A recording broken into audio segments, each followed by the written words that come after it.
ಹಿಡಿದು ಮೂವರನ್ನು ಪೀಸ್ ಕೊನೆಗೆ ತಾನು ಫಿನಿಶ್. ಕಾಫಿನಾಡಿನಲ್ಲಿ ಬೆಚ್ಚಿ ಬೀಳಿಸಿದ ಭಯಾನಕ ಘಟನೆ.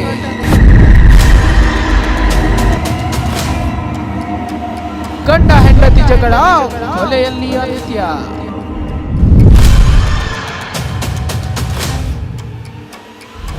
ತನ್ನಿಂದ ದೂರವಾದ ಹೆಂಡತಿ ಮೇಲಿನ ವಿಪರೀತ ಸಿಟ್ಟಿಗೆ ಮಗಳು ಅತ್ತೆ ಮತ್ತು ನಾದಿನಿಯನ್ನು ಬಂದೂಕಿನಿಂದ ಗುಂಡು ಹಾರಿಸಿ ಬಳಿಕ ತಾನು ಆತ್ಮಹತ್ಯೆಗೆ ಶರಣಾಗಿರುವ ಭಯಾನಕ ಘಟನೆ ಚಿಕ್ಕಮಗಳೂರು ತಾಲೂಕಿನ ಮಾಗಲ್ ಗ್ರಾಮದಲ್ಲಿ ನಡೆದಿದೆ.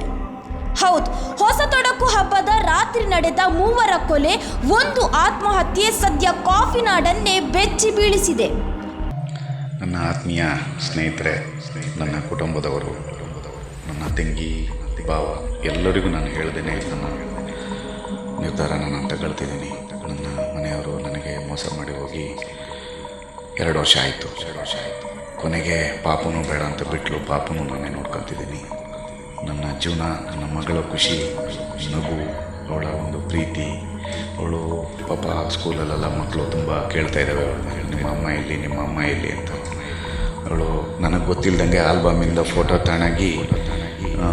ತಗೊಂಡಾಗಿ ಎಲ್ಲರಿಗೂ ತೋರಿಸಿದ್ರು, ನಮ್ಮ ಅಮ್ಮ ಇವಳೆ, ನಮ್ಮ ಅಮ್ಮ ಇವಳೆ ಅಂತ. ತುಂಬ ಸರಿ ಬೇಜಾರು ಮಾಡ್ಕೊಳ್ತಾರೆ. ಪಾಪ ಎಲ್ಲರೂ ನಿಮ್ಮ ಅಮ್ಮ ಎಲ್ಲಿ, ನಿಮ್ಮ ಅಮ್ಮ ಎಲ್ಲಿ ಅಂತ ಕೇಳ್ತಾರೆ.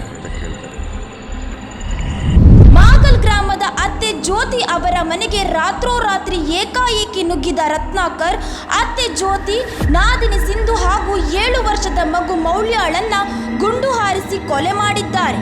ಬಳಿಕ ತಾನು ಮನೆಯ ಹಿಂಭಾಗದ ನಿರ್ಜನ ಪ್ರದೇಶಕ್ಕೆ ತೆರಳಿ ಮೂವರನ್ನು ಕೊಂದ ನಾಡ ಬಂದೂಕಿನಿಂದ ಗುಂಡು ಹಾರಿಸಿಕೊಂಡು ಆತ್ಮಹತ್ಯೆ ಮಾಡಿಕೊಂಡ ವಿಚಿತ್ರ ಘಟನೆ ನಡೆದಿದೆ.